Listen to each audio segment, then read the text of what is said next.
Hi you guys, today I'm going to show you how you can make verbena tea straight from the herb. Now this is verbena herb that I got this weekend from the farmer's market, and you can see that beautiful herbal flower. It's actually a wild flower that is grown, and I'm going to put it from this paper bag. I actually want to store it in a glass container. And what I do as a trick for all my DIYers is whenever I have a glass container from the grocery store, for example, this was previously an olive jar. When I'm done, I just wash it out. You know, you want to sanitize it, and then you can use it for your DIY projects. So this is about 2 ounces of the verbena herb here. So this will fill up the jar pretty nice.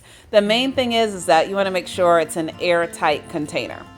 So now that I have that all filled up, the next thing that you want to do is you want to label it. The reason why you want to label it is because it's going to sit in your cabinet, possibly with other herbs, and so you want to make sure you know what's what.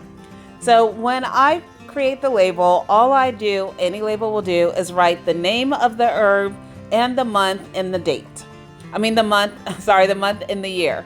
So next I'm going to make my tea with this, and I'm using 3 teaspoons of the verbena herb. You can use 2, I'm just making mine a little bit stronger. And then I'm going to, like you do with all teas, add some hot water to that. And then I'm just going to let it steep for about 5 to 7 minutes.